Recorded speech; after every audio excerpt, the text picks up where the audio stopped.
All right, ladies and gentlemen, we have had one of the rides of a lifetime, getting Cantarella and all of her ascension mats. Unfortunately, even though we have pulled this character, it's taken us a while to get her past level 40. Because when you get her past level 40, well, what you need to level her up is, of course, her ascension materials. And unfortunately, the only spot that her ascension materials are available is in the new 2.2 map, and it takes you quite a while on the main quest. I had to skip a little bit just for the sake of getting this content out to even fucking get here, and that's a bit of a miss. I'm not sure why Kuro Games decided to do this, why they decided to lock progression of the character behind the new map. I don't know why they decided to do it, but it is what it is. I think we have all the mats that we need. Let's go ahead and let's start getting her leveled, and let's see what it's all about when it comes to her skills and abilities. She's gonna be level 88. That's basically close enough. No big deal. That's basically level 90. And so when it comes to raising Cantarella, I do think that the major thing that you want to think about is her Forte circuit. This is probably her most important ability overall.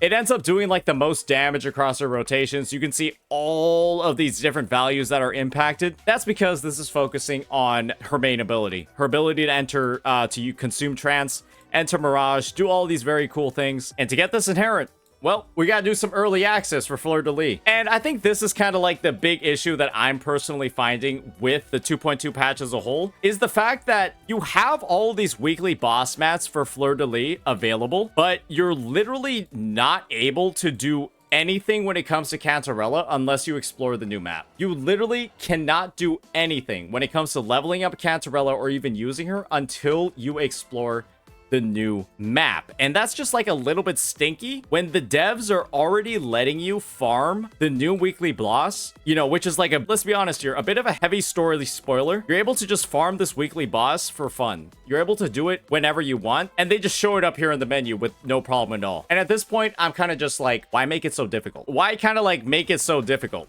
at this point?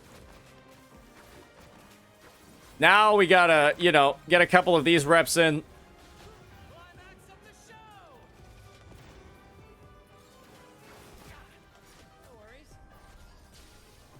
She's a little bit tanky, though. I wonder how she becomes like this.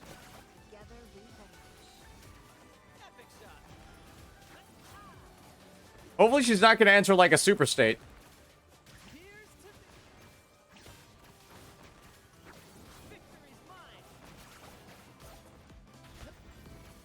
She's a little bit tanky, yeah, for sure.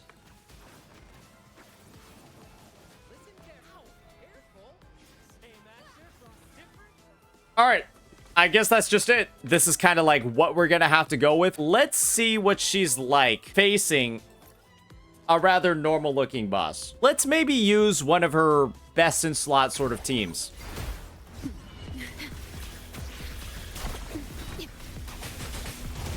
So be it.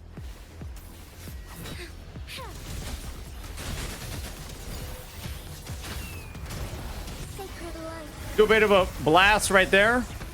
And then go on to Cantarella. She's got no echoes, though, so do keep that in mind. That tickles. Struggle. Okay. Together we fight. Let it end.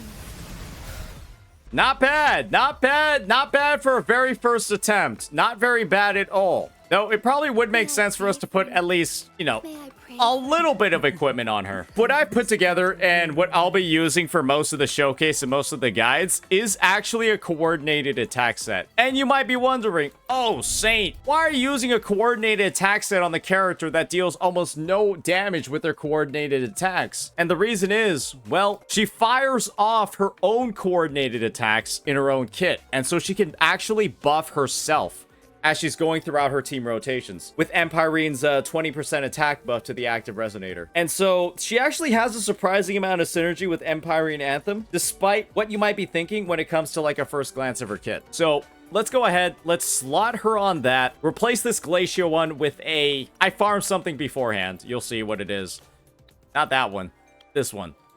We're also going to be replacing her Training Rectifier with, of course, String Master. And her stats are not looking too bad, are they, ladies and gentlemen? They're actually looking pretty good, if I do say so myself. I gotta say, for about, you know, less than 30 minutes after the patch launches, that's a pretty good ratio. That actually doesn't look too bad myself. Not too shabby, if I'm being entirely honest. So this is the Cantarella that we're gonna be taking into some testing. We've done a bit of a practice run with her. Now it's time for us to take her into the TOA. Alrighty, so our first Cantarella team is really gonna focus on that whole Jinhsi dynamic that we have broken out. I think that this is gonna be looking pretty good. Let's try it out. So first things first, I know Jinhsi is starting out. We're actually gonna go Shorekeeper, Cantarella, right? And then back to Jinhsi. And then try to get off her attack as soon as possible. Then go to Canterella. Use her liberation, right? And then just go to Shorekeeper. And then just kind of like, you know, fill up the concerto. It should be pretty smooth rotation. And then we go into Jinhsi. We've got Cantarella's coordinated attacks firing off and building up our charge. And let's nuke him. And then we go back to Cantarella.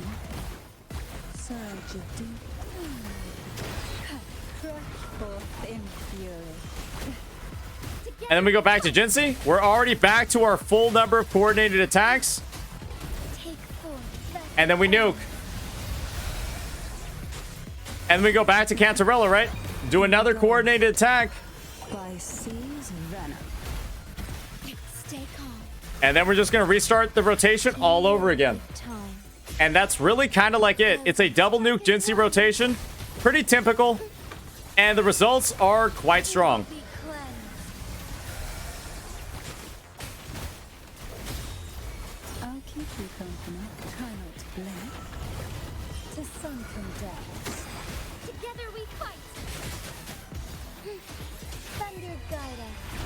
And this is really like kind of like the way that you play this team in Jinhsi. It's a very simple one. And so I would say the Cantarella team is actually probably a lot better than the Jinhsi team. If you're not familiar with what Cantarella does, I probably didn't cover it before, but what Cantarella does is with her outro skill, she actually buffs resident skill damage by 25%, as well as havoc damage by 20% for a pretty significant amount of time. And the end result is that she is one of Jinhsi's best in-slot supports. And the best in-slot support for Jinhsi before was Jeja. But Cantarella, like I mentioned, right, has more of those coordinated attacks. And so the end result is that, well, Cantarella is probably better for Jinhsi than Jeja is. Jeja, with her 25% resident skill damage and 20% Glacio, is probably better reserved for a character like Carlotta, who benefits a lot more from that damage. So Cantarella is kind of like over here as a bit more of a enabler for Jinhsi than most people would expect. And that's kind of like the role that she serves. So that's probably her best team. Now let's start getting into some of her alternatives. And one of her alternatives is, of course, going to be H-Rover. And this team, I am expecting decent results out of it. I'm not expecting too much.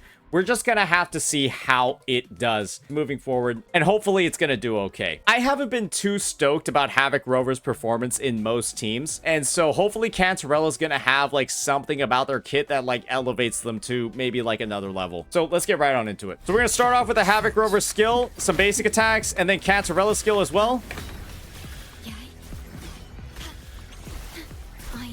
And then just do a bit of a typical DPS rotation.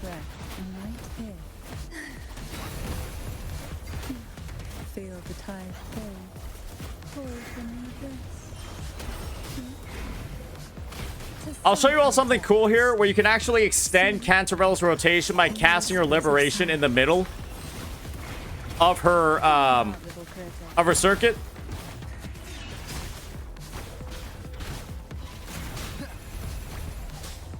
None shall whisper.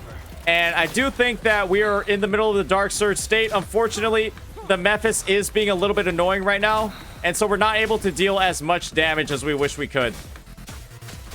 A bit of a bum rotation over there. A bit of a bum rotation. Astral modulation. Loading. Surge of deep tides, rush forth in fury, engulfed by sea's venom.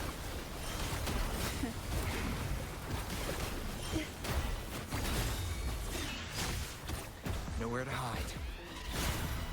One with the sounds.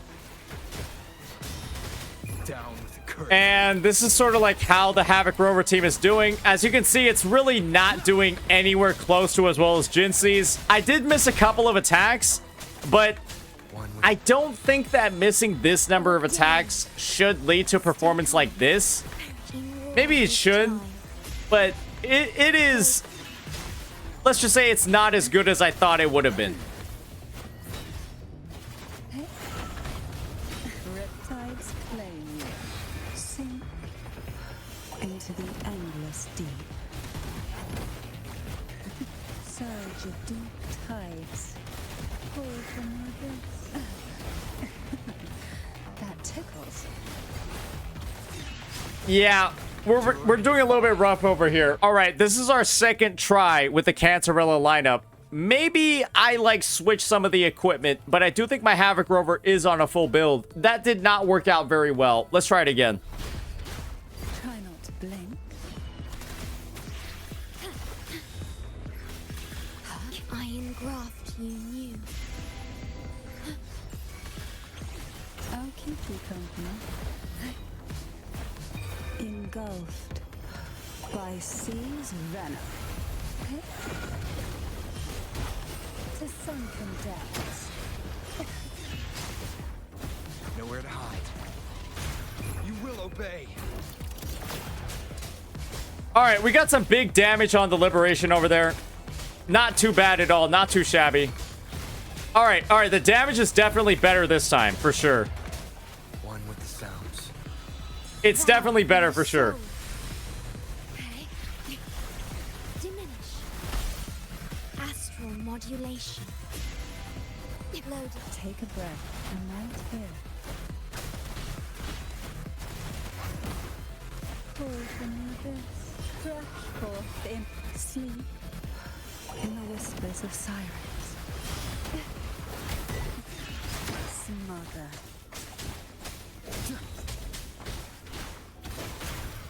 None shall All right, whisper. let's nuke. Oh, we missed the crit there, unfortunately. But the damage is pretty... It's pretty okay.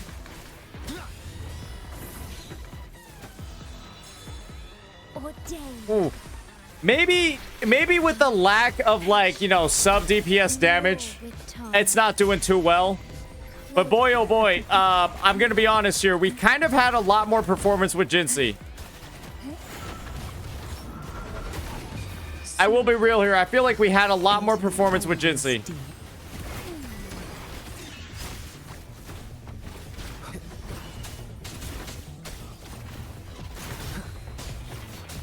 You will obey. Maybe I am just playing this team really badly, but boy, oh boy, I am a little bit disappointed with these results. Shadow descends. Oath from the heart.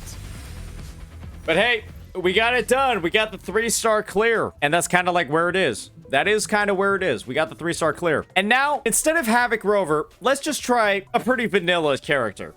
Carlotta. One DPS that most people are probably going to have. Found your weak spot. Stay calm. Astral modulation. Loading. I'll keep you company. Pull from the abyss. Engulfed by sea's venom. Come on out. That took My compliment.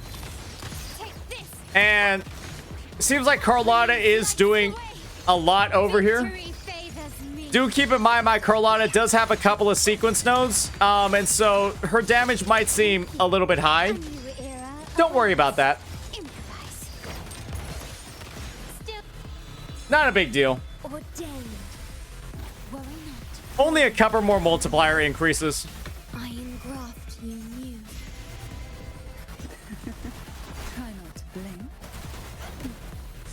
a deep touch to sunken depths.